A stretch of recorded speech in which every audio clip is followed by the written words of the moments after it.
مدینے کی تجلی سے لگائے ہوئے ہیں، لو مدینے کی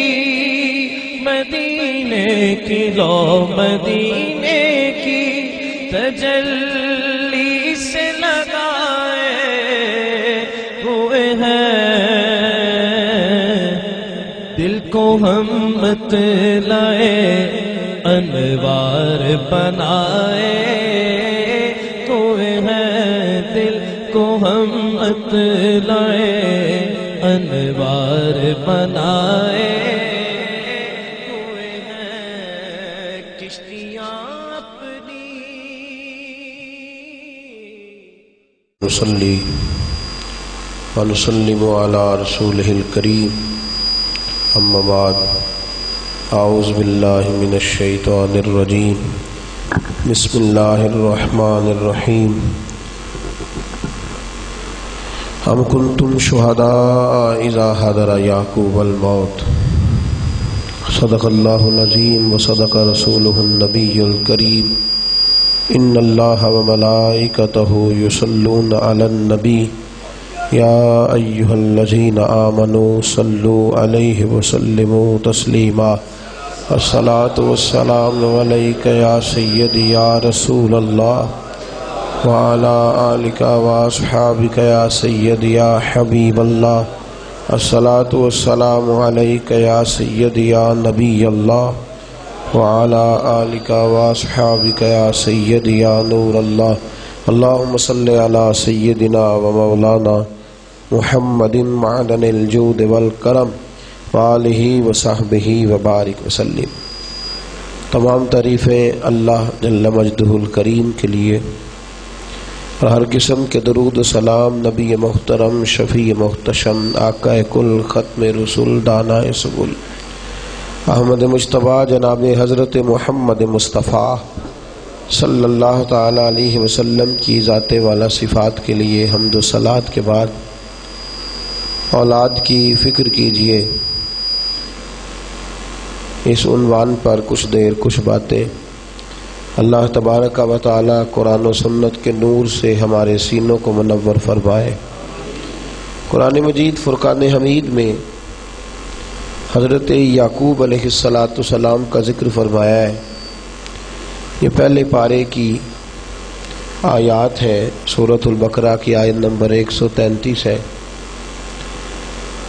ہم لوگ جب اس کا مطالعہ کرتے ہیں تو ہمیں محسوس ہوتا ہے کہ انبیاء کرام علیہم السلام جب دنیا سے تشریف لے جا رہے ہوتے تھے تو انہیں فکر کیا ہوتی تھی۔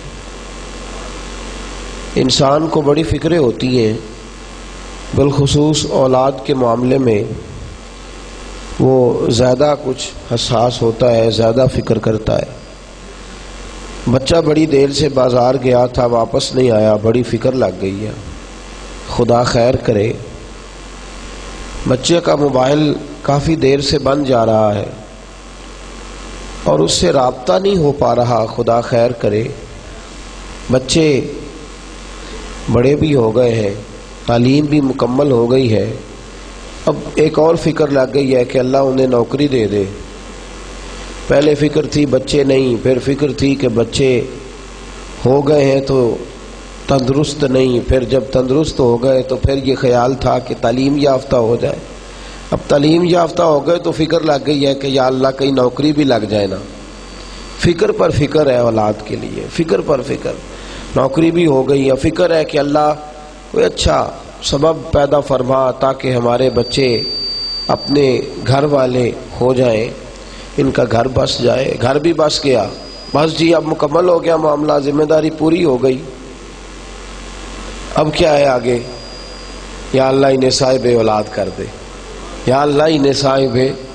اور میں نے ایسے بہت سارے دادا جی اور بہت سارے نانا جی ایسے بھی دیکھے ہیں جنہیں فکر رہتی ہے پوتے اور نواسوں کی شادی کی کہ یہ بھی اب ٹھیک ہو جائے۔ تو فکر بڑی رہی، ہر آدمی کو اولاد کی فکر رہتی ہے الا ماشاء اللہ۔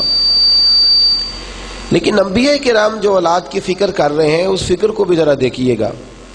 حضرت یعقوب حضرت اسحاق علیہ السلام کے بیٹے، اور جناب ابراہیم علیہ السلام کے پوتے ہیں۔ قرآن مجید کا پہلا پارہ سورہ بقرہ کی آیت نمبر 133 ہے۔ رب کریم ارشاد فرماتے ہیں، اہل یہود کو مخاطب کیا جا رہا ہے کہ وہ لوگوں جو آج تم اللہ تبارک و تعالیٰ کی توحید پر ایمان نہیں رکھتے اور میرے محبوب صلی اللہ علیہ وسلم کی رسالت کو نہیں مانتے، اللہ فرماتے ہم کنتم شہداء، کیا تمہارے بڑے تم اس وقت موجود نہیں تھے؟ اذ حضر یعقوب الموت، جب حضرت یعقوب کے پاس موت حاضر ہوئی تھی۔ حضرت یعقوب کے پاس موت ان پر آئی نہیں تھی۔ اذا حاضرہ کے لفظ ہے قرآن مجید میں، جب ان کے لیے موت حاضر ہوئی تھی۔ اذ قال لبنیہ، تو انہوں نے کہا اپنے بچوں سے، کس وقت؟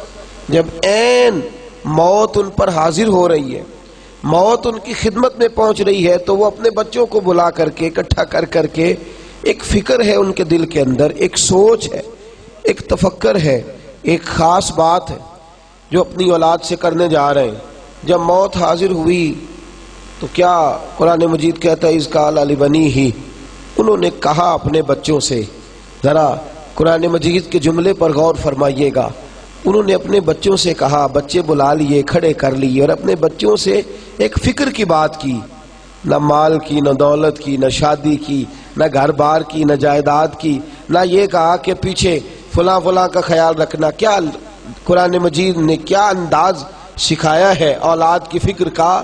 اپنے بچوں کو کھڑا کر کے پوچھتے ہیں، ما تعبدون من بعدی، مجھے بتاؤ میرے بعد عبادت کس کی کرو گے؟ مجھے بتاؤ میرے بعد عبادت، کہیں تم بہک تو نہیں جاؤ گے؟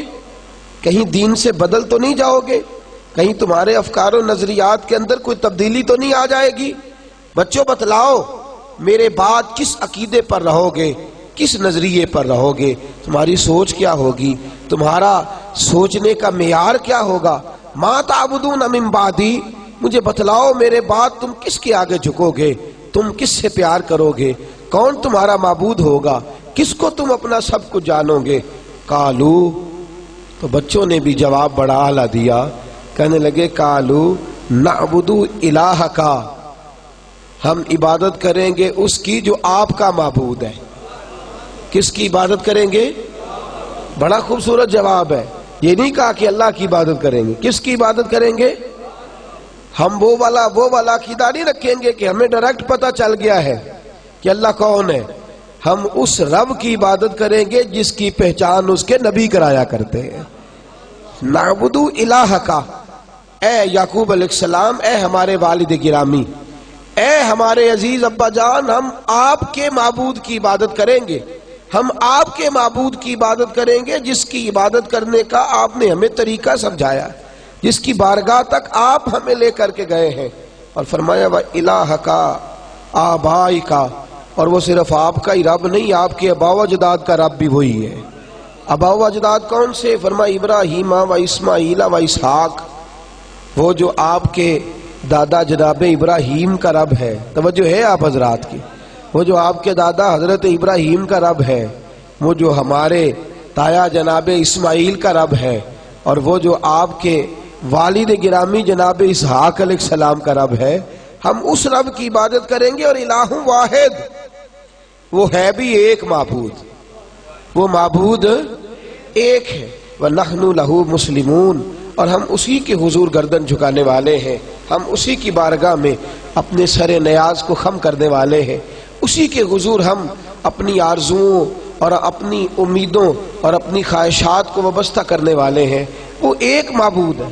عزیز دوستو، انبیاء کرام علیہم السلام کی سیرت، انبیاء کرام علیہم السلام کا طرز حیات ہمیں یہ بتلاتا ہے۔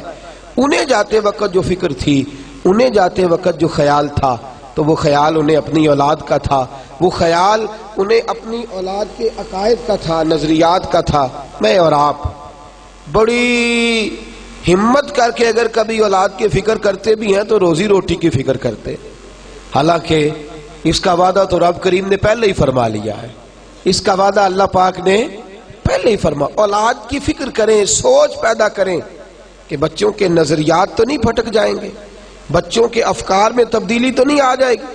اولاد سوچتی کیا ہے اس کا اللہ کرے اس خاص بات کو آپ سمجھ رہے ہوں اور اس کی نزاکت کو سمجھ رہے ہوں۔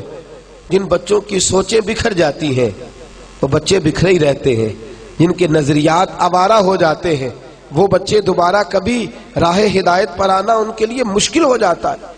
یہ یاد رکھیے گا، جب تک سوچ درست رہتی ہے اس وقت تک عمل بھی درست رہتا ہے، اور جب نظریات ہی بگڑ جائیں، جب بچے حلال حرام کا فرق ہی چھوڑ جائیں، جب بچوں کا رشتہ ناتا مسجد سے ٹوٹ جائے، جب ان کا تعلق قرآن مجید کے ساتھ ہی نہ رہے، جب ان کا رشتہ دین کے ساتھ ہی نہ رہے، میرے رسول کریم صلی اللہ تعالی علیہ وسلم پر اللہ نے قرآن مجید نازل فرمایا تو اس میں متعدد جگہ پہ اولاد کی فکر کرنے کا۔ آپ سورہ لقمان کی تلاوت کریں گے تو آپ کو جناب لقمان علیہ السلام اپنے بچوں کو بٹھا کر کے عاجزی کی نصیحت کرتے نظر آئیں گے، بچوں کو بٹھا کر کے دینداری کا پیغام دیتے نظر آئیں گے۔ جاگ رہے آپ حضرات؟ اور قرآن مجید سورہ تحریم میں کہتا ہے یا ایھا الذین آمنوا قوا انفسکم واہلیکم نارا، اے ایمان والو خود بھی دوزخ کی آگ سے بچو اور اپنے گھر والوں کو بھی جہنم کی آگ سے انہیں بچا لو، انہیں بچا لو۔ ذرا سی تیز گرمی تو تم بچوں کو نہیں لگنے دیتے، لیکن کیا ظلم کر رہے ہو، یہ تم انہیں سمجھا ہی نہیں رہے کہ کہیں ایسا نہ ہو تمہیں جہنم کی تیز گرمی لگ جائے۔ دنیا کی تھوڑی سی گرمی میں بچہ نکلا ہے تو پریشان ہے، لیکن یہ نہیں سوچ پا رہے ہم کہ وہ زمانے کی تیز آندھیوں کے سپرد ہو گیا ہے، تیز آندھیوں کے سپرد۔ وہ ایسے کام کرنے لگا ہے جہاں سے ذرا سر جہنم کٹھی ہوگی، وہ ایسے اعمال کے اندر مبتلا ہو گیا ہے کہ دوزخ کا ایندھن اپنے لیے جمع کر رہا ہے، لیکن وہاں ہماری سوچ بالکل خاموش ہو جاتی ہے، وہاں ہم بالکل خاموش ہو جاتے ہیں۔ میرے رسول کریم صلی اللہ علیہ وسلم نے قرآن مجید کی روشنی کے اندر امت کو پیغام دیا، کہا خود بھی بچنا ہے دوزخ کی آگ سے اور گھر والوں کو بھی، بولیے گھر والوں کو بھی، سارے بولیے گھر والوں کو بھی، خود بھی بچنا ہے گھر والوں کو بھی۔ حضرت عمر فاروق رضی اللہ تعالیٰ عنہ عرض کرنے لگے حضور خود بچنا تو سمجھ میں آیا ہے، گھر والوں کو کیسے بچائے؟ تو لفظ سنیے گا، رسول پاک صلی اللہ علیہ وسلم نے فرمایا جن چیزوں کا اللہ تمہیں حکم دیتا ہے تم اپنے گھر والوں کو ان چیزوں کا حکم دو۔ کیا کرو؟ منت کرو کہ حکم دو؟ اپیل کرو کہ حکم دو؟ کن چیزوں کا؟ سارے بولیے، جن کا ہم حکم دیتے ہیں گھر میں جا کے 5:03 پر میرا کھانا میرے سامنے ہونا چاہیے، یہ حکم ہے ہمارا، اور 5:15 پہ میرے کپڑے تیار ہونے چاہیے، اور 20 منٹ پر میرے پالش والے جوتے میرے سامنے پڑے ہوں، اس سے 2-3 منٹ آگے پیچھے نہ ہو، میری تابع داری کرو، ہاتھ باندھ کے میرے دائیں پہ بائیں گھومو۔ ہم اپنی ذات کا حکم دیتے ہیں، کاش کبھی ہم یہ حکم دیں کہ فجر میں کسی کو سویا ہوا نہ پاؤں، خبردار میں کسی کو بے پردہ گھر سے نکلا ہوا نہ پاؤں، خبردار میں کسی شخص کو بھی کسی بھی حوالے سے کسی بری جگہ جاتا میں اسے کبھی نہ سنوں، خبردار کسی جگہ میں تمہیں اللہ کی نافرمانی کرتا ہوا نہ دیکھوں، خبردار کسی جگہ میں تمہیں اپنے حبیب پاک صلی اللہ علیہ وسلم کے دین سے انحراف کرتا ہوا نہ دیکھوں۔ میرے عزیزو عجیب معاملہ ہے، ذات کے لیے ہم بگڑے ہوئے ہیں، شخصیت کے لیے ہم پریشان ہیں، لیکن بچے اللہ کی نافرمانی کر رہے ہیں۔ بلکہ اگر آپ ناراض نہ ہو تو ایک بات آگے بڑھ کے کہہ دوں، جاگ رہے ہیں نا آپ حضرات؟ پہلے آپ وعدہ کریں بگڑیں گے نہیں آپ حضرات، کہہ دوں ایک بات آگے بڑھ کے؟ کوئی نہیں بول رہے، آپ کا ارادہ نہیں، میں چھوڑ دیتا ہوں، کوئی اور کر جاتا ہوں، کہہ دوں؟ سنیں، بچہ مسجد جا کے کھلا سا لباس سنت کے مطابق پہن کے آ گیا ہے، اس کی تالی داڑھی تھی، اس نے کہا میں نے نہیں کٹوانی، ٹوپی پہن لی ہے، کیا خیال ہے گھر آیا تو اماں استقبال کرتی ہے اس کا؟ یہ میں مجموعی بات کر رہا ہوں، اچھا کچھ لوگ ایسے بھی ہیں جو معاملات کو سمجھتے، کیا خیال ہے ابا جی استقبال کرتے ہیں اس کا؟ کہتے کیا بات ہے میرا بیٹا کتنا اچھا ہے، سنت کا پابند ہو گیا، ایسے ہوتا ہے؟ بولیے نا، یہ میں آگے بڑھ کے ایک جملہ کہنے لگا، ایسے ہوتا ہے؟ اماں کہتی ہے بیٹے ابھی تیری داڑھی کی عمر ہی کہاں ہے، تو میں کہتا ہوں جا اماں سے لکھوا کے لا، داڑھی کی کون سی عمر ہوتی ہے؟ ابا جی کہتے ہیں بیٹا تیرا کوئی ٹائم ہے مسجد جانے کا؟ تو میں نے کہا جا ابا جی سے کیا لکھ کے دیں کہ مسجد جانے کا کیا ٹائم ہوتا ہے۔ وہی بچہ وہی لڑکا اگر پینٹ پہن کے گھومتا ہے، میری طرح بیچارہ دو چار جملے بھی ایڑے ترچے بولنے نہیں جانتا، پہلے تو ہم یہ سنا کرتے تھے کہ باؤ لوگ، شہری لوگ، پڑھے لکھے لوگ، دفاتر کے لوگ یہ کام کرتے، تو میرے جیسے سارے ہی اس دھندے کے اندر مبتلا ہوتے جا رہے ہیں الا ماشاءاللہ۔ وہی بچہ اگر جوان ہوتے ہی وہ بڑا زبردست وہ بیچارہ میک اپ کرتا ہے اور الجھ جاتا ہے، اس نے 10,000 روپیہ دیا ہے اپنے بال سر پہ کھڑے کرانے کا، اور پتہ نہیں بیچارہ کس کس مصیبت کا شکار ہو کر کے نکلا ہے، اور کیا کیا رنگ اس نے چہرے پر پھروا لیا ہے داڑھی کا، اور پینٹ پہن کر کے وہ جب گھومتا ہے، اماں کہتی ہے دیکھا کتنا پیارا لگ رہا ہے، دیکھا میرا بیٹا، ایسے نہ گھوما کر، ایسے نہ گھوما کر تجھے کسی کی نظر نہ لگ جائے۔ اور میں نے کہا اس کو لگ گئی ہے، اس کو بیچارے اس بیچارے کو شیطان کی نظر یہ آگے اس کی نظر میں یہ تباہی کے دروازے پر کھڑا ہو گیا۔ دیکھو تو صحیح، ترقی کی نئی راہوں میں عجب نظر آتا ہے، لڑکی نظر آتا ہے، لڑکا نظر آتی ہے اور لڑکی نظر آتا ہے۔ اکبر الہ آبادی کہتے ہیں لڑکا نظر آتی ہے اور لڑکی نظر آتا ہے، پیچھے سے بال دیکھو تو لگتا ہے لڑکی ہے، اور اگر کبھی آگے جا کے دیکھ لو تو محسوس ہوتا ہو یہ تو بیچارہ لگتا ہے کئی دنوں سے کہیں قید تھا، بال ہی نہیں کٹوا سکا، کس چکر میں مبتلا ہو گیا۔ گھر والے بڑے راضی ہیں، بڑے راضی ہیں، وہ کہتے ہیں چلو جی چلو فلانی برادری کا لڑکا جو ہوا، دیکھو نا اب ہمارے فیملی کے لڑکے بھی اس طرح نہیں کریں گے تو کون کرے گا۔ خدا کے بندے فکر کر، یہ جس چکر میں پڑ گیا ہے یہ بڑی دور لے جائے گا، خیال کر، سوچ، غور کر، یہ جس دروازے پہ کھڑا ہو گیا ہے اس دروازے سے واپس کیسے لوٹے گا۔ خلفائے راشدین کے بعد جس شخص کا مرتبہ آتا ہے، حضرت ابو بکر صدیق، عمر فاروق، عثمان غنی، مولا علی کے بعد جس شخص کا نمبر آتا ہے وہ حضرت عمر بن عبدالعزیز ہے۔ حضرت عمر بن عبدالعزیز خلیفہ راشد کہلائے، چھوٹی سی عمر تھی، والد گرامی جناب عبدالعزیز رحمت اللہ تعالی علیہ مصر میں کاروبار کرتے تھے، جناب صالح بن کسان محدث تھے، مسجد نبی کے استاد تھے، اپنے بیٹے عمر بن عبدالعزیز کو، جنہوں نے بعد میں پھر سے لوگوں کو حضرت عمر فاروق کا زمانہ یاد کرا دیا۔ حضرت سیدنا عمر بن عبدالعزیز کو مدینے چھوڑ گئے تعلیم حاصل کرنے کے لیے۔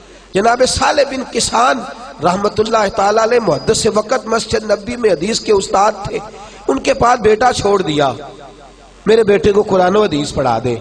استاد صاحب بچے کو قرآن و حدیث پڑھاتے ہیں، بچے کی عمر ہے چھوٹی سی، ابھی 10-12 سال کا بچہ ہے۔ توجہ ہے آپ حضرات کی، ذرا غور فرمائیے گا، یہ بھی والدین ہے، ان والدین نے ذرا ریگ مار اچھا پھیرا ہے تو امت کو اعلیٰ قسم کی قیادت عطا فرمائی ہے۔ انہوں نے ذرا تگڑی کر کے محنت کی ہے بچوں پر، یہ نہیں کہو وہ میرا پھول ہے مرجھا نہ جائے، انہوں نے ذرا سخت انداز میں مشقت کی ہے تو امت مسلمہ کے لیے اعلیٰ قیادت، اعلیٰ مزاج کے لوگ، اعلیٰ ذہن کے لوگ انہوں نے تیار کی۔ جناب عمر بن عبدالعزیز 10-12 سال عمر ہے، استاد گرامی حدیث پڑھاتے، اور استاد گرامی کا حکم ہے کہ 5 نمازیں جماعت سے پڑھنی ہے۔ کتنی؟ ابا جی کا حکم ہے کہ استاد کی بات ماننی ہے، اور استاد کا حکم ہے کہ 5 نمازیں جماعت کے ساتھ پڑھنی۔ ایک دن حضرت صالح بن کسان رحمت اللہ تعالی علیہ نے سلام پھیرا نماز کا، نماز عصر کا وقت تھا، سلام پھیرا تو 2 رکعتیں ابھی پڑھی تھی جناب عمر بن عبدالعزیز نے، اور 2 رکعتیں ان کی باقی تھی، کھڑے ہو گئے باقی کی نماز کے لیے۔ فکر دیکھیے، 2 رکعتیں پڑھنی تھی، نماز انہوں نے مکمل کی، نمازی چلے گئے تو بلایا، بیٹے 2 رکعتیں تو نے بعد میں پڑھی ہیں، تو کہاں تھا؟ عرض کرنے لگے استاد جی میں کنگھی لے کے آئینے کے آگے کھڑا ہو کے اپنے بال سیدھے کر رہا تھا، تو میں ذرا اس چکر میں کھویا ہوں تو دیر ہو گئی ہے، تو مجھے اچانک خیال آیا وہ نماز کا وقت جا رہا ہے، میں آیا ہوں تو 2 رکعتیں ہو چکی تھی، نماز نہیں چھوڑی۔ توجہ ہے آپ حضرات کی، پھر غور فرمائیے، نماز جماعت، نہ نماز چھوڑی نہ جماعت چھوڑی، 2 رکعتیں رہ گئی۔ حضرت صالح بن کسان نے اسی وقت خط لکھا ان کے والد کو مصر میں، کہنے لگے تیرے بیٹے نے آج بال صحیح کرتے کرتے، کنگھی کرتے کرتے 2 رکعتیں جماعت کے ساتھ چھوڑ دی ہیں، میں نے عصر کا سلام پھیرا تو اس کی 2 رکعتیں باقی تھی، تو نے بیٹا مجھے تربیت کے لیے دیا ہے، تو نے بچہ مجھے دینی اور اسلامی رنگ میں رنگنے کے لیے دیا، لیکن تیرے بچے نے تو کنگھی کرتے کرتے 2 رکعتیں چھوڑ دی ہیں۔ والد صاحب کو چاہیے تھا ہنس پڑتے، کہتے دیکھو مولوی کس چکر میں پڑ گیا ہے۔ انہیں چاہیے تھا ہنس پڑتے، جس طرح آج لوگ ہم پہ ہنستے ہیں، کہتے ہیں مولانا آپ کس چکر میں پڑ گئے، روزی روٹی بھی کمانی ہے، دنیا داری بھی، فلانا بھی۔ انہیں چاہیے تھا ہنستے پھبتی کستے، اور کئی لوگوں کو بلا کے کہتے ہیں یہ دیکھو مولوی کس چکر میں پڑ گئے، وہ بچہ ہے، ابھی کل کا بچہ ہے، کیا ہو گیا۔ لیکن میرے دوست یاد رکھ، جب پنپنے والے پودے کو پانی صحیح فراہم کیا جائے تو وہ تناور درخت بن جاتا ہے، اور اگر اس کو صحیح پانی نہ دیا جائے، دھوپ چھاؤں کا خیال نہ رکھا جائے تو اس کی کونپلیں مرجھا جاتی ہیں، اس کی تاثیر رہ جاتی ہے۔ تو نے ابھی سے اس پر محنت ہی نہیں کی، تو غور ہی نہیں کر پا رہا کہ یہ کہاں جا رہا ہے، کیا سوچ رہا ہے۔ کہا اس نے 2 رکعتیں چھوڑ دی ہیں، خط لکھا۔ انہیں تو چاہیے تھا نا کہ وہ ہنستے، دیکھو مولانا کس چکر میں ہے۔ انہوں نے مصر سے ایک آدمی بھیجا، مصر سے، کہاں سے بولیے، سارے بولیے، مصر سے شخص چلا گھوڑے پہ، کئی دنوں میں مدینے آیا اور سیدھا حضرت عمر بن عبدالعزیز کے پاس، انہیں گھر سے اٹھایا، حجام کے پاس لے گیا، ان کی ٹینڈ کرائی، بال اتروائے، کہا جناب یہ کیا ہو رہا ہے۔ کہنے لگے 100 دینار دے کے تیرے ابا جی نے مجھے مصر سے بھیجا ہے کہ وہ بال سر پہ رہنے نہیں چاہیے جن کی وجہ سے 2 رکعتیں جماعت سے لیٹ ہو گئی، وہ بال سر پہ رہنے نہیں چاہیے جن کی وجہ سے یہ والی فکر، یہ والی سوچ، یہ والا انداز، یہ والا کلام، یہ والا طرز حیات۔ پہلے تو پھول کہہ کے نظر انداز کرتا رہا، پہلے تو میرا چاند کہہ کے تو نے توجہ ہی نہیں کی، اور جب ہاتھ سے نکل گیا ہے، جب ہاتھ سے نکل گیا۔ ایک صاحب میرے پاس آئے، کہنے لگے بچہ داخل کرا گئے درس میں، میرے پاس آیا، بچے کی عمر ہے 15-16 سال کے لگ بھگ، 6 ماہ کے بعد واپس آئے دوبارہ، کہنے لگے سیٹ نہیں ہو پا رہا، 6 مہینے ہو گئے آپ کے پاس۔ تو میں نے کہا آپ کے پاس کتنے دیر رہا ہے؟ لگے 16 سال۔ تو میں نے کہا جو کام آپ 16 سال میں نہیں کر پائے میں 6 مہینے میں کیسے کر کے آپ کو دے دوں۔ بھئی جو سوچ کا جو معیار تھا، جو جس وقت اس کی تیاری ہونی تھی، دیکھیے نا، کہتے ہیں بچہ جب اس کو آپ پہلا کلام سنائے تو اس کے کان میں اذان پڑے، یہی حکم ہے شریعت کا، یعنی کوئی لفظ اس کے کان میں دوسرا جانا۔ لیکن جب وہ پورا ٹی وی کا عادی ہو جائے، پورا کیبل کا شناسا ہو جائے، وہ پوری طرح گندے اور فحش ڈراموں کے اندر ملوث ہو جائے اور اس کی سماعتیں پوری طرح ٹکرا جائے، پھر آپ کو خیال آئے او ہو اب کیا کروں، اب کدھر جاؤں۔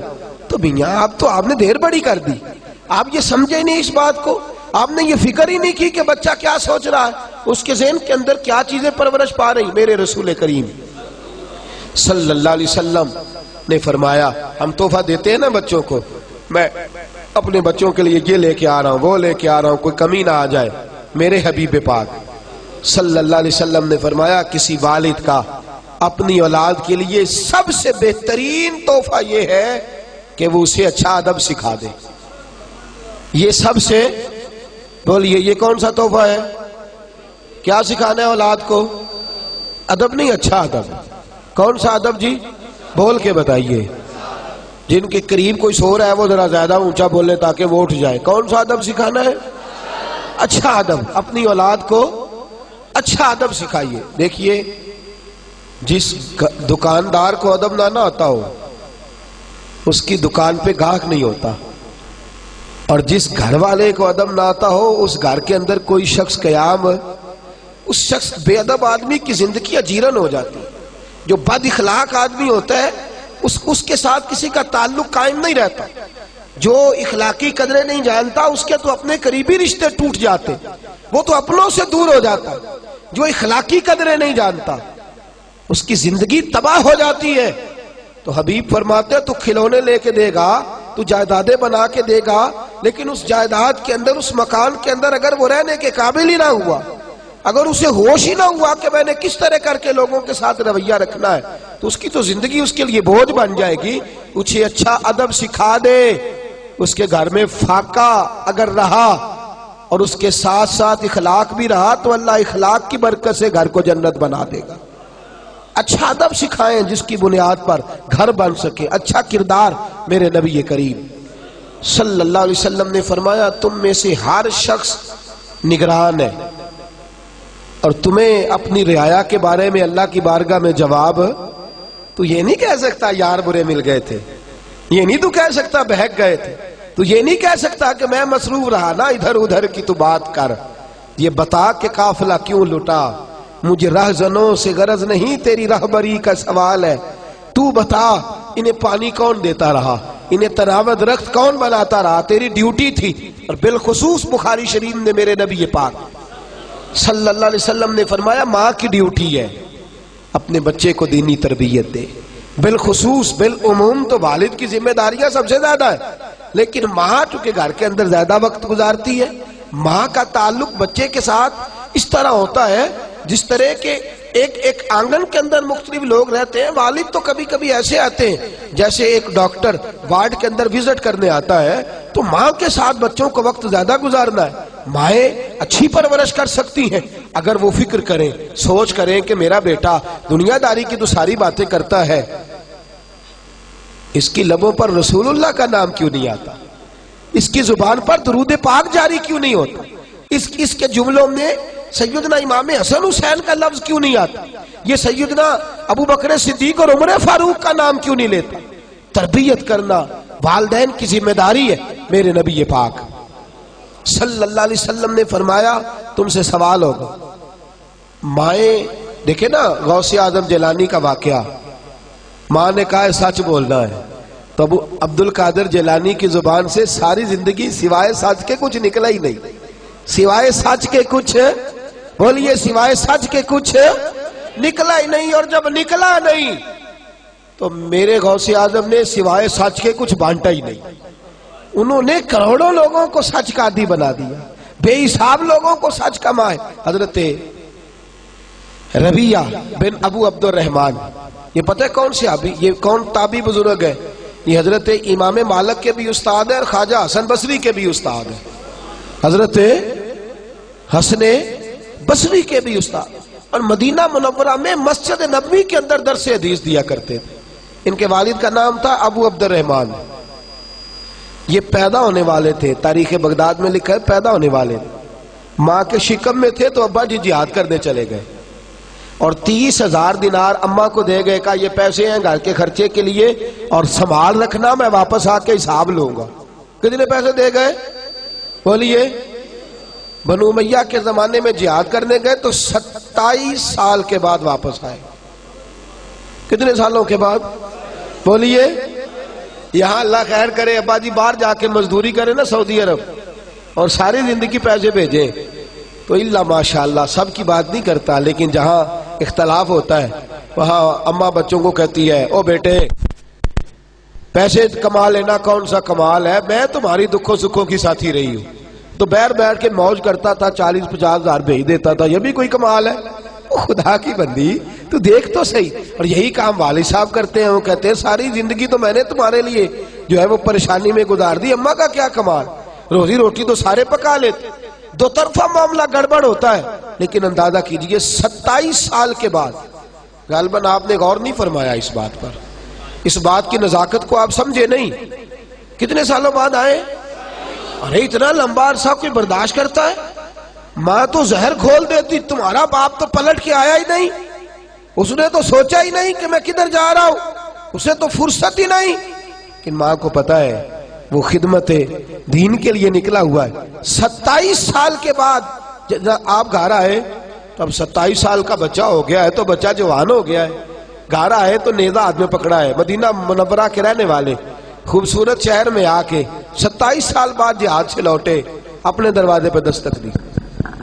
اصل ہوتا یہ تھا کہ فوجیں ایک شہر فتح کیا تو اگلے شہر چلی گئی، اس سے اگلے شہر چلی گئی، تو جس کا دل نہیں بھرتا تھا جہاد سے وہ لگا رہتا۔ 27 سال بعد لوٹے جناب ابو عبد الرحمن، دروازے پہ دستک دی، جناب ربیہ محدث سے امت، دروازہ کھولا، جی بابا جی، کہنے لگے پیچھے ہٹ میرا گھر ہے، کہنے لگے جناب خیال کریں آپ کا گھر کدھر سے آ گیا، گھر تو میرا ہے، کہنے لگے میرا ہے، کہا نہیں میرا ہے، جھگڑا زیادہ ہوا تو محلے دار کٹھے ہو گئے، اب بہت سارے لوگ ان کو حضرت ابو عبد الرحمن کو پہچانتے بھی نہیں تھے، کہنے لگے بابا ساری زندگی سے یہ نوجوان یہاں رہ رہا ہے، اسی گھر میں پیدا ہوا ہے، تو کیسے کہتا ہے میرا گھر ہے؟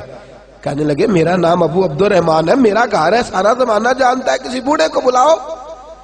اندر سے والدہ نے لفظ سن لیے اور جناب ربیہ کو کہنے لگی بیٹے دروازہ کھول کے سینے سے لگا، یہ تیرے والد گرامی ہے، یہ تیرے والد گرامی ہے۔ لفظ ادا کی تو 27 سال بعد بچھڑا ہوا بیٹا باپ سے ملا، باپ بیٹے سے ملا، آنسو درد بن کے ٹپکے، ماتھا چومتے رہے، دیر تک ملتے رہے۔ اندر آئے، عصر کا وقت قریب تھا، جناب ابو عبد الرحمن بیٹھے آ کے، والدہ نے کھانا رکھا، حضرت ربیہ کی والدہ نے، اور جناب ربیہ جلدی سے وضو کر کے نکل گئے، عصر کے بعد درس حدیث دینا ہے، وہ تشریف لے گئے تو پیچھے سے حضرت ابو عبد الرحمن یہ نہیں پوچھا 27 سال وقت کیسے گزرا، یہ نہیں پوچھا کہ تم نے دھوپ چھاؤں میں کیسے گزارا کیا، یہ کہنے لگے میرے 30,000 دینار کدھر ہیں، 30,000 دینار کدھر؟ اور بی بی سمجھدار آگے سے یہ نہیں کہتی اچھا 27 سال بعد آیا اور تجھے پیسوں کی فکر ہے، میری فکر ہی نہیں، بچوں کی فکر ہی نہیں۔ کہنے لگی آپ اس طرح کریں، کھانا کھائیں، وضو کریں، مسجد نبی میں جا کے نماز عصر پڑھ کے آئیں، آپ نماز ادا کر کے واپس آئے، بتاتی ہوں 30,000 دینار کدھر ہے۔ کہتے چونکہ میں دیر سے گیا، مسجد پہنچا تو جبہ پہنے، سر پہ امامہ باندھے اور رسول اللہ کے ممبر پر بیٹھے، رسول اللہ کے ممبر پر بیٹھے، میں نے ایک خوبصورت نوجوان کو دیکھا جو حدیثیں بیان کر رہا ہے، اور حسن بصری سے لے کر امام مالک تک لوگ گردنیں جھکائے بیٹھے اور حدیثوں کا درس سن رہے ہیں۔ کہتے میں نے دیر سے نماز پڑھی، میں پہچان نہ پایا، میں نے کان میں ایک شخص کے کہا، میں نے کہا یہ کون ہے؟ اتنی چھوٹی عمر میں اتنا اعلیٰ 27 سال کا جوان اور اس قدر خوبصورت اس کا انداز کہ مسجد نبی میں درس حدیث۔ تو کہتے وہ کہنے لگے بابا جی آپ نہیں جانتے یہ ربیہ بن عبد الرحمن ہے، یہ کہتے میرا بیٹا، میرا صاحبزادہ۔ چھلک پڑی آنکھیں آنسوؤں سے، تڑپ اٹھے، بے چین ہو گئے، رو پڑے، روتے روتے واپس گھر آئے، آ کے کہنے لگے ام ربیہ تو نے تو کمال کر دیا، تو نے تو کمال کر دیا، میں 27 سال آیا نہیں اور تو اکیلی عورت میرے بیٹے کو اتنا بڑا بنا دیا ہے کہ وہ رسول اللہ صلی اللہ علیہ وسلم کی مسجد میں حدیث کا درس بیان کر رہا ہے، کیا بات ہے تیری؟ تو کہنے لگی اچھا اگر آپ خوش ہوئے ہیں تو پھر میں نے 30,000 دینار آپ کے بیٹے کو عالم بنانے پہ خرچ کر دیے، آپ راضی ہیں میری اس بات سے؟ راضی ہیں؟ میرے عزیز جب تربیت کا یہ انداز ہوتا ہے، جب سوچ کا یہ انداز ہوتا ہے، ہمارے ہاں ہم مرنے کے قریب ہوتے ہیں، ہمارے بچے کیونکہ ہم نے تربیت ہی نہیں کی، ہم نے خیال ہی نہیں کیا، ہمارے بچے دیکھیے نا میرے رسول پاک صلی اللہ علیہ وسلم کی صحیح مسلم کی حدیث ہے، فرمایا تو مر جائے گا پر اگر تیری اولاد نیک ہوئی تو قبر میں بھی تیرے ساتھ جائے گی۔ حضور کس طرح؟ فرمایا وہ پیچھے جتنے خیر کے کام کرے گی ان سب کا اللہ تجھے قبر میں بھی ثواب عطا فرمائے گا۔ لیکن ہم نے تو بچے کو سکھایا ہے دنیا کمانی، ہم نے تو سکھایا ہے پارٹیوں کو ڈیل کرنا، ہم نے تو اسے سکھایا ہے سوسائٹی کے اندر اچھا مقام پیدا کرنا، ہم نے تو اسے سکھایا ہے کاروباری مدوجہد، ہم نے تو اسے سکھایا ہے شریکے کے ساتھ جھگڑا کرنا، ہم نے تو اسے سکھایا ہے کہ بس تو اچھا ہے باقی سارا زمانہ برا ہے، ہم نے تو یہ سکھایا ہی نہیں کہ قرآن کیسے پڑھا جاتا ہے، یہ سکھایا ہی نہیں کہ آداب زندگی کیا ہے، ہم تو اسے مسجد تک لے کر کے ہی نہیں آئے، ہم نے تو شہزادے بنایا ہے، نوابزادے بنایا ہے، ہم نے تو انہیں بڑے بڑے جو ہے وہ القابات سے نوازا ہے، یہ توجہ ہی نہیں کی کہ انہیں ہمیں کہیں لے کر کے جانا چاہیے، ان کی تربیت ہونی چاہیے۔ تربیت اولاد کے لیے، فکر مندی اولاد کے لیے سب سے ضروری ہے انسان کے کردار کا صحیح ہونا۔ سب سے ضروری کیا ہے؟ بھئی آپ بچے سے کہیں بیٹے چل مسجد، چلا جائے گا؟ کہے گا ابا جی آپ کیوں نہیں جاتے؟ آپ بھی تو بتائے نا، آپ آرام سے لیٹے ہیں مجھے کہہ رہے ہیں مسجد چلیں، بیٹا قرآن پڑھا کرتا ہو، کہے گا آپ کو کیا پریشانی ہے آپ کیوں نہیں پڑھتے؟ کردار کی عظمت یاد رکھیے، غور کیجئے، اس جملے کو بھولیے گا نا، بچے آپ کی باتوں سے اتنا نہیں سیکھتے جتنا آپ کے کردار سے سیکھتے، آپ کے کردار سے جتنا سیکھتے اتنے آپ کے افکار کے، اپنے افکار اور نظریات بھی اچھے ہونا ضروری ہے، اچھے افکار ہی اچھے کردار کو جنم دیتے ہیں۔ لیکن اگر آپ کی گفتگو ٹھیک ہے اور عمل صحیح نہیں، لب و لہجہ ٹھیک نہیں، ہر وقت ڈانٹنا، ہر وقت جذبات میں رہنا، بچوں سے پیار ہی نہ کرنا۔ اقرا بن قیس آئے تو نبی پاک صلی اللہ علیہ وسلم کسی کے بچے سے پیار کر رہے تھے، کہنے لگے یا رسول اللہ میں تو اپنے بچوں سے نہیں کرتا، آپ نے غیر کے بچے چھاتی پہ لٹا رکھے ہیں۔ تو میرے حبیب نے فرمایا اگر رب نے تیرے دل سے رحم چھین لیا ہے تو میں کیا کروں؟ مجھے تو اللہ نے رحمت للعالمین بنا کے بھیجا ہے، رحمت للعالمین، بچوں سے شفقت والا ماں۔ اور کردار کی بات، حضرت عامر بن عبداللہ فرماتے حضور ہمارے گھر آئے تو میرا چھوٹا سا بھائی تھا، توجہ ہے آپ کی، تو اس کی والدہ کہنے لگی، میری والدہ کہنے لگی بیٹا ادھر آ، تجھے کچھ چیز دوں گی، ادھر آ۔ لوگ کہتے نہیں میں فلاں کام کر دوں گا، ابو داؤد شریف میں، ادھر آ بیٹے۔ تو کہتے ہیں نبی پاک صلی اللہ علیہ وسلم نے فرمایا عامر کی والدہ تو اسے کیا دے گی؟ کہنے لگی میرے پاس کھجورے ہیں، وہ دینے لگی۔ تو حضور فرمانے لگے اگر تو اسے کچھ نہ دیتی تو اللہ کی بارگاہ میں تیرا یہ جھوٹ لکھا جاتا۔ حضور بچے کے ساتھ بھی، نابالغ کے ساتھ بھی، چھوٹے کے ساتھ بھی فرمایا اگر چھوٹے کو پتا چل جائے کہ تو جھوٹ بولتی ہے اور تیرا انداز ٹھیک نہیں ہے، ماں باپ کا جو ہے وہ کردار قول اور فعل کے اندر تضاد ہے، تو فرمایا اس بیچارے کی تو تربیت بگڑ جائے گی، اس کا تو انداز بگڑ جائے۔ فکر کریں، سوچیں آپ گھر کے اندر کیسا کردار رکھتے ہیں، آپ کا انداز کیا ہے، آپ کا طرز کلام کیا ہے، آپ کا انداز تربیت کس طرح کا، آپ گھر کے اندر رہتے ہیں تو کس طرح رہتے ہیں، کیا طریقہ ہوتا ہے۔ اگر اب بچہ دیکھتا ہے نا کہ ابا جی تو فلمیں دیکھتے ہیں، ابا جی تو فلاں کام کرتے ہیں، تو وہ ضرور تاڑتا ہے، وہ ضرور غور کرتا ہے، وہ کہتا ہے مجھے منع کیا جاتا ہے، خود ان کی توجہ کس طرف رہتی۔ میرے نبی کریم صلی اللہ علیہ وسلم نے عملی تربیت فرمائی، اولاد کی عملی تربیت۔ اور یاد رکھیں ایک جملہ کہنے لگا ہوں، جو والدین اپنے گھر میں بیٹھ کے اپنے بچوں کے سامنے اپنے بھائیوں کی غیبت کرتے ہیں اور ساتھ اپنے بچوں کو مل جل کے رہنے کا حکم دیتے ہیں، وہ یاد رکھیں اگر اپنے بچوں کے سامنے وہ اپنے بہن بھائیوں کے بارے میں باتیں کر رہے ہیں تو ان کے بچوں کا بھی اتفاق رہنا ممکن ہے نہیں، ان کا بھی اتفاق کے ساتھ رہنا ممکن ہے، اس لیے کہ وہ تیری بات ایک جانب ہے، تیرا کردار دوسری جانب ہے، یہ کیسے ہو سکتا ہے؟ اور اگر آپ کے بچے آپ کے سامنے سن لیں، یاد رکھیں اگر آپ کے بچے آپ سے یہ ملاحظہ کر رہے ہیں کہ آپ اپنے والد کے خلاف یا اپنی والدہ کے بارے میں کوئی جملہ بچوں سے کہہ رہے ہیں تو لکھ لینا دل کی تختی پر، یہ بچے کبھی آپ کے فرما بردار نہیں بنیں گے، یہ کبھی آپ کے سامنے سر نیاز خم نہیں کریں گے۔ سن لیا انہوں نے جو آپ کا کردار کا مثالی ہونا ضروری۔ اور کبھی بھی کسی بچے کو اس لیے فوقیت نہ دے کہ وہ بچہ ہے، اور بیٹی کو کبھی بھی اس لیے پیچھے نہ کریں کہ وہ بیٹی ہے۔ میرے رسول پاک صلی اللہ علیہ وسلم نے انشاءاللہ وہ تو کل میں جمعے میں عرض کروں گا حضرت فاطمہ کے رضی اللہ تعالیٰ عنہ کے عنوان پر، لیکن ایک بات سن لیں، میرے محبوب نے فرمایا جس گھر میں بیٹی ہو اور اسے اچھا ادب سکھایا جائے اور اسے کم نہ سمجھا جائے بیٹوں سے، فرمایا رب کریم اس بیٹی کی برکت سے ماں باپ کو جنت عطا فرما دے گا۔ ان کے ساتھ، ان نرم کومپلوں کے ساتھ محبت کی جائے، سے پیار کیا جائے، اچھی تربیت، اچھا کردار۔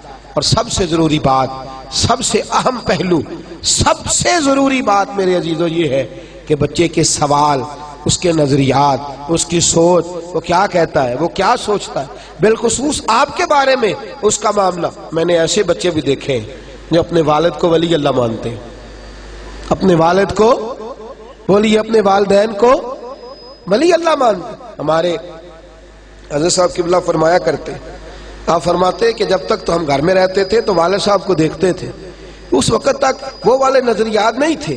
فرماتے ہیں جب ذرا گھر سے نکلے نا اور ہم نے زمانے کا مکروہ چہرہ دیکھنا شروع کیا اور ہم نے لوگوں کے بڑے بڑے عجیب انداز شروع کیے، اور فرماتے ہیں ذرا تھوڑا سا ہم نے کمپیریزن کرنا شروع کیا، تقابل کرنا شروع کیا، تو بات سمجھ میں آئی کہ جسے ہم گھر چھوڑ کے آئے ہیں وہ تو اللہ کا سچا ولی ہے، جسے گھر چھوڑ کے آئے ہیں وہ تو اللہ کا سچا۔ آپ یقین کریں، میں ذاتی بات کرتا ہوں، میں جب گھر میں ہوتا تھا تو میں کہتا تھا میرے والد صاحب یہ تو دنیا کے معاملات کو جانتے ہی نہیں، یہ تو بالکل ہی سادگی میں وقت گزار گئے، ہماری اماں عجیب ہے، ہماری والدہ عجیب ہے، بات ہی نہیں کرنے دیتی، کہتی ہے نا باہر جھوٹا بھکاری آیا تو اسے بھی کچھ نہ کچھ دے دو، ایسا نہ ہو، بد دعا دے دو۔ ہم کہتے تھے کیسی ان کی سادگی ہے، انہیں خیال ہونا چاہیے، انہیں آنا چاہیے۔ انہیں باہر نکلے، زمانہ دیکھا، دنیا سے ملاقات کی تو دل میں خیال آیا وہ دیہاتی لوگ بڑے سچے تھے، وہ بڑے کھرے تھے، وہ بڑے ٹھنڈے تھے، وہ بڑے میٹھے تھے، ان کے لفظوں میں سچائی تھی،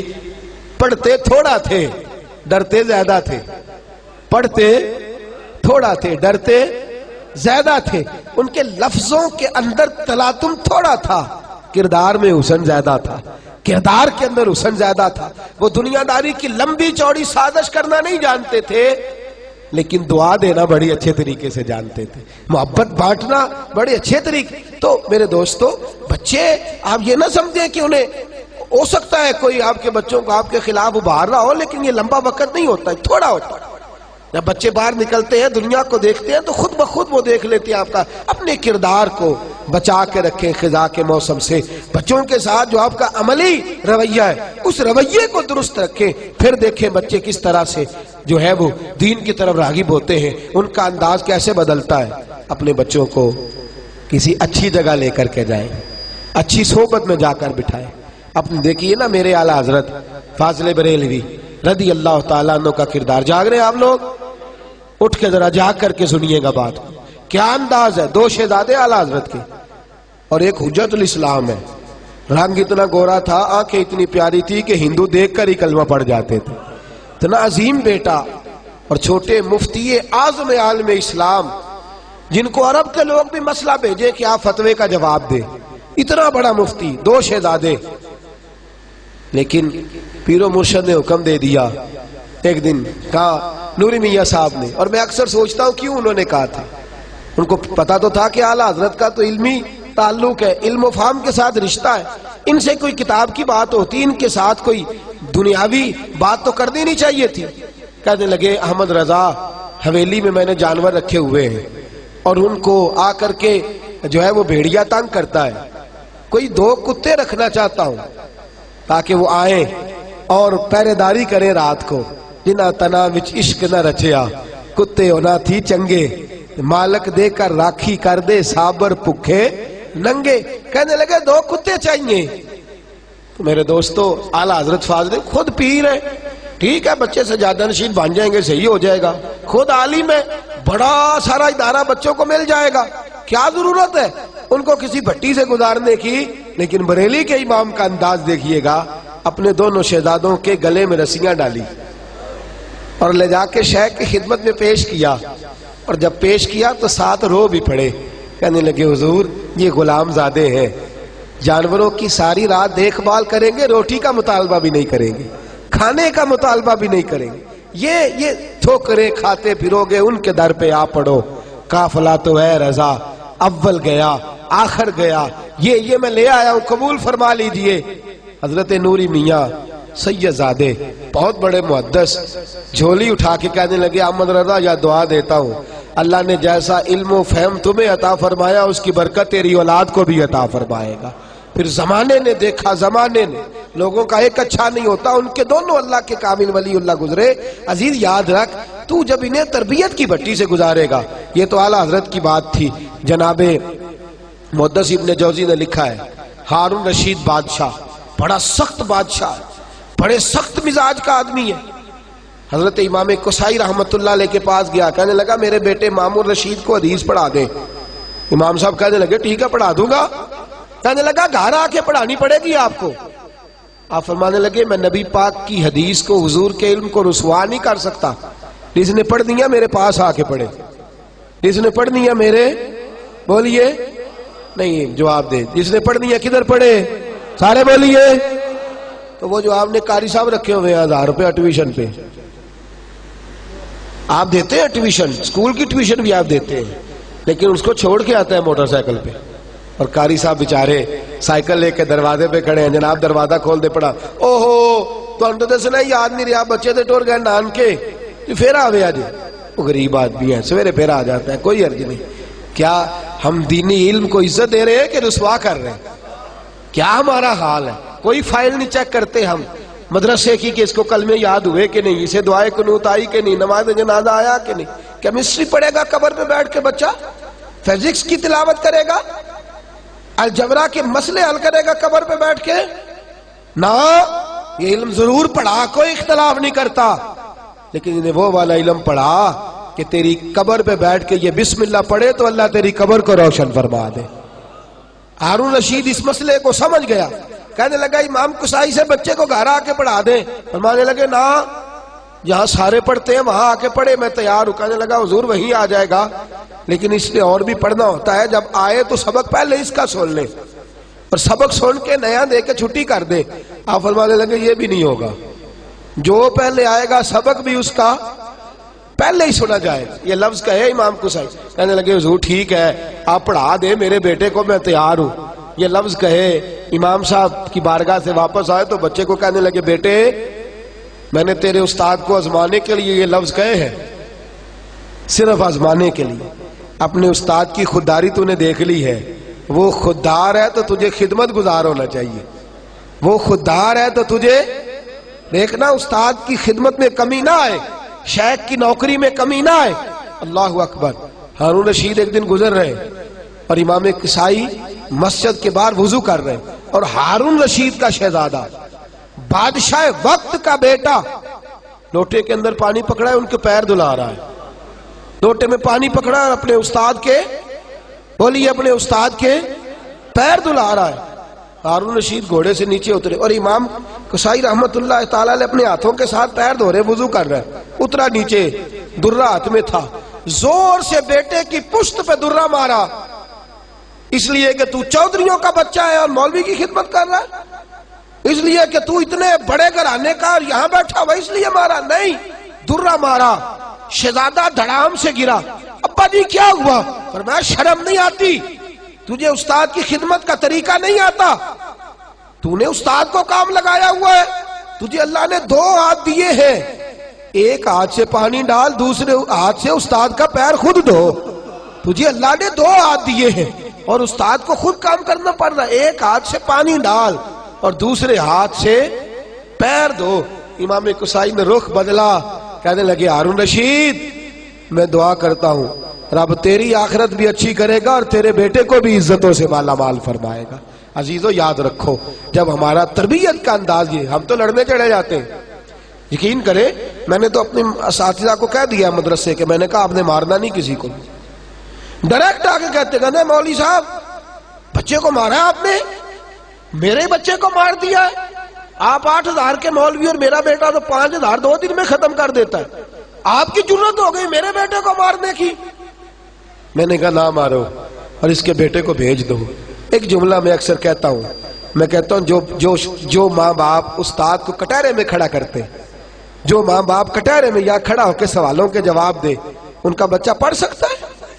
کٹہرے میں کھڑا کر دیا یا کھڑا ہو گیا, دے سوالوں کے جواب. تو نے مارا ہے, تو نے تھپڑ مارا ہے, تو نے جھڑکی دی ہے, وہ تو کیسے پڑھا سکتا ہے؟ یہ کیسے ہو سکتا ہے؟ تو بھی ضائع ہوگا, یہ بچہ بھی ضائع ہوگا. یہ کیسے ممکن ہے کہ بچہ تو کہے اور اللہ تعالیٰ معاف کرے ایسے ایسے لفظ بولے جو ڈائریکٹ آ کے کمرے میں, ڈائریکٹ استاد کے کمرے میں. ایک شخص کو تو میں نے کہہ دیا, میں نے کہا اٹھا کے لے جا بھائی اپنا بچہ, اتنا نازک مزاج شہزادہ, ہم کیسے اس کی تربیت کریں گے, کیسے پڑھائیں گے؟ عجیب معاملہ ہے ہمارا, ہم نے اس بات کو سمجھا ہی نہیں. اور جہاں تک مشائخ کا تعلق ہے, اگر ہمیں پتہ چل بھی جائے فلاں عالم فلاں شیخ فلاں پیر ٹھیک ہے, یہ اچھی تربیت کرے گا, میں بچے کو لے کر کے جاؤں گا اس کے پاس تو یہ بچے کو ماں باپ کی خدمت کا درس ہی دے گا, لیکن ہم وہاں بھی بچوں کو بھیجنے کو تیار ہے. کوئی خود بخود آ بھی جائے تو کوشش کرتے ہیں واپس ہی ہو جائے, اس لیے کہ ہمارا تو نام تاب ہوگا نا جب دنیا کمائے گا. او خدا کے بندے, اگر دنیا کمائے گا تو دنیا میں نام ہوگا, اور اگر تیرا بچہ دیندار بنے گا تو دنیا میں بھی نام ہوگا, آخرت میں بھی نام ہوگا. بچوں کی فکر کریں, یہ بولتے کیا ہیں, یہ سوچتے کیا ہیں, یہ کہتے کیا ہیں, یہ ان کا انداز کیا ہے, ان کی فکر کریں, ان کا خیال کریں. اپنی مصروفیات, اپنی نیندیں, اپنی زندگی تھوڑی قربان کریں بچوں پر, اور ان پر خاص محنت کریں. ہمیشہ مدحت خیر الانام میں گزرے. دعا ہے یہ عمر درود و سلام میں گزرے. آخر دعوانا ان الحمدللہ. غمزدو تھام لو دامنے مصطفیٰ بے قصو تھام لو دامنے مصطفیٰ اور پڑھو رب کی رحمت لاکھوں سلام. مصطفیٰ جانے رحمت لاکھوں سلام. شمع بز میں ہدایت پہ یا رسول اللہ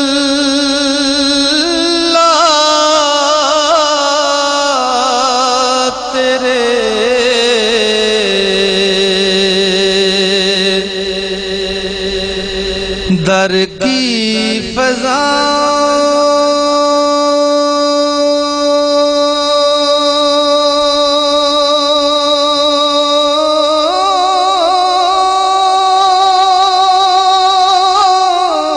کو سلام، گنبد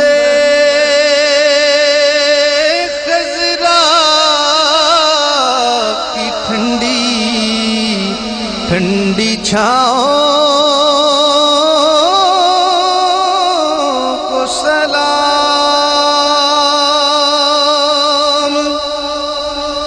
جو مدینے کے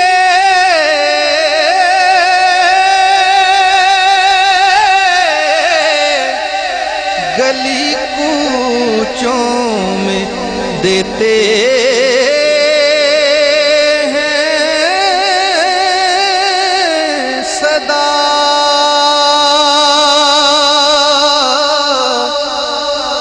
قیامت ان فقیروں اور گداؤں کو سلام۔ صلی اللہ سیدنا مولانا محمد معدن الجود والکرم وعلیہ وبارک وسلم۔ مالک کریم ہماری حاضری کو درجہ قبولیت عطا فرما، ہمارے گناہوں کو معاف فرما، ہماری غلطیوں سے درگزر فرما، ہمیں علم نافع اور عمل صالح کی توفیق عطا فرما، سجدوں کا ذوق، عبادتوں کا شوق، تلاوتوں کی لذت عطا فرما، مولا کریم رزق حلال کی توفیق عطا فرما، پریشانیوں، تکلیف اور آزمائشوں سے محفوظ فرما، مولا کریم نصیر بھائی کی زوجہ علیل ہے، انہیں صحت عطا فرما، تمام بیماروں کو شفا عطا فرما، مقروضوں کو بارے قرض سے رہائی نصیب فرما، جو تنگ دست ہیں انہیں وسعت رزق عطا فرما، اللہ بے گھروں کو اپنی چھت نصیب فرما، بے اولادوں کو صاحب اولاد فرما، اولاد والوں کی اولاد کو فرما بردار بنا، ہمارے حال پہ رحم فرما، اللہ ہمارے حال پہ کرم فرما، رمضان المبارک کی ساری برکتیں، سعادتیں، رحمتیں ہم سب کو نصیب فرما، امت مسلمہ کی خیر فرما، امت مسلمہ کی خیر فرما، پوری دنیا کے مسلمانوں پہ اپنا فضل و احسان فرما، پاکستان کو استحکام نصیب فرما، عالم اسلام کو غیرت ایمانی، جذبہ جہاد، شوق شہادت، عشق رسول صلی اللہ علیہ وسلم کی دولت لازوال عطا فرما۔ الہی ہم سب کو دین کے ساتھ سچی وابستگی اور رسول رحمت علیہ السلام کے ساتھ وفا کا رشتہ نصیب فرما، ہمارا خاتمہ بالخیر بالایمان فرما، رب اغفر وارحم وانت خیر الراحمین، وصلی اللہ تعالی علی حبیبہ سیدنا و مولانا